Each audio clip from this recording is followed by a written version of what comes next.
Nama Charlie Van Houten kembali memicu gelombang perhatian publik.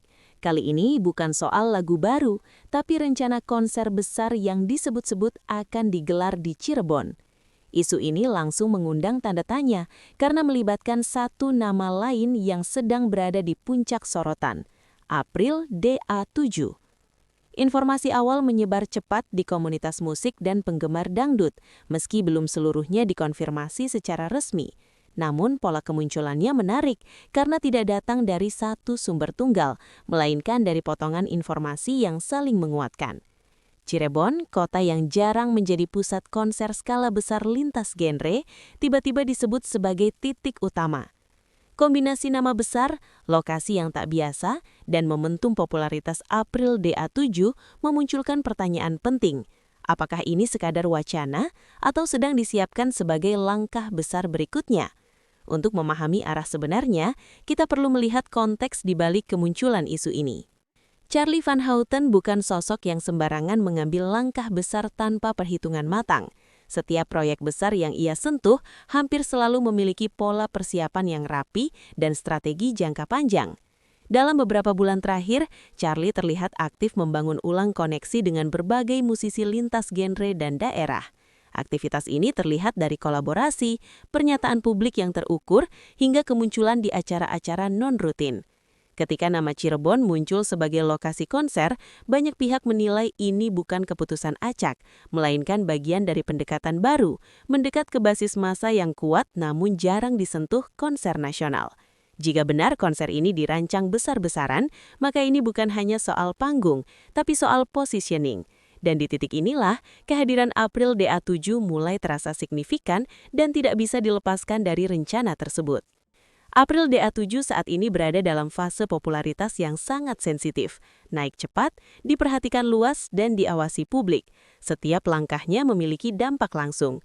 Keterlibatan April dalam konser besar bersama Charlie, jika terrealisasi, bisa dibaca sebagai validasi sekaligus ujian. Validasi karena ia diposisikan sejajar dalam satu panggung besar, ujian karena ekspektasi publik akan melonjak drastis. April memiliki basis penggemar yang kuat di wilayah Jawa Barat dan sekitarnya, termasuk Cirebon. Ini membuat lokasi konser terasa semakin relevan.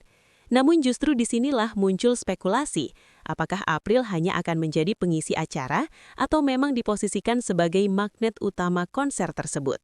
Jawaban atas pertanyaan ini akan menentukan skala dan arah acara yang mulai terkuak di lapisan informasi berikutnya.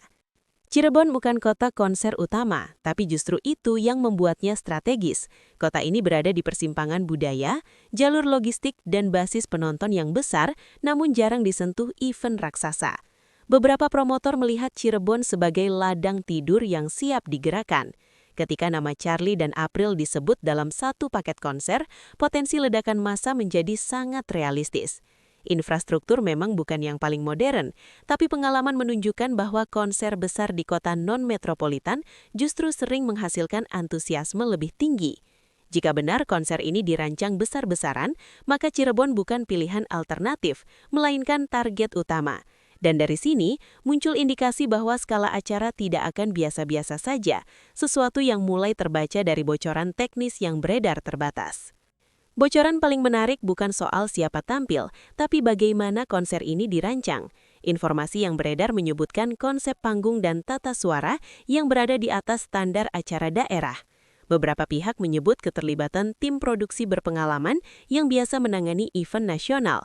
Ini menguatkan dugaan bahwa konser ini tidak sekadar tampil lalu selesai, melainkan dirancang sebagai event penanda. Jika benar demikian, kehadiran April DA7 bukan pelengkap, tapi bagian inti dari narasi acara. Namun hingga titik ini, belum ada pengumuman resmi yang benar-benar terbuka. Pola diam tapi bergerak justru membuat publik semakin penasaran. Dan ketika promotor memilih strategi ini, biasanya ada alasan kuat di baliknya. Ketidakjelasan jadwal dan detail justru memicu spekulasi baru. Publik mulai bertanya, apa yang sebenarnya sedang ditunggu?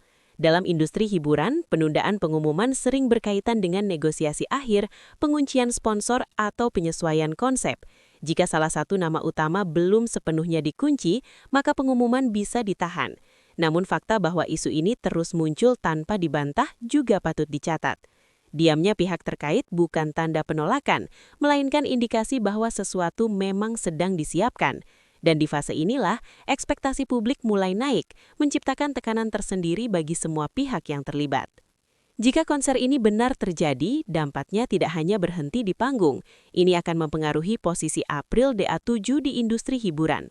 Satu panggung besar bersama Charlie Van Houten berarti eksposur lintas segmen penonton. Ini bisa memperluas jangkauan April dari basis dangdut ke audiens yang lebih luas. Namun risiko juga ada. Perbandingan kualitas, stamina panggung, dan konsistensi akan menjadi sorotan. Bagi Charlie, konser ini bisa menjadi bukti bahwa pendekatan lintas genre masih relevan dan kuat. Hubungan simbiosis ini membuat konser tersebut semakin menarik untuk dikawal perkembangannya. Media sosial menjadi indikator paling jujur dalam membaca arah isu ini. Aktivitas penggemar meningkat, diskusi menguat, dan ekspektasi terbentuk tanpa komando resmi. Tagar, komentar, dan spekulasi terus berkembang, seolah publik sudah menganggap konser ini tinggal menunggu waktu. Ini menciptakan momentum yang sulit dihentikan. Jika konser batal, dampaknya bisa berbalik menjadi kekecewaan kolektif. Karena itu, langkah berikutnya dari pihak terkait akan sangat menentukan. Apakah mereka akan menguatkan isu atau justru meredamnya dengan klarifikasi? Jawaban ini tampaknya tidak akan lama lagi.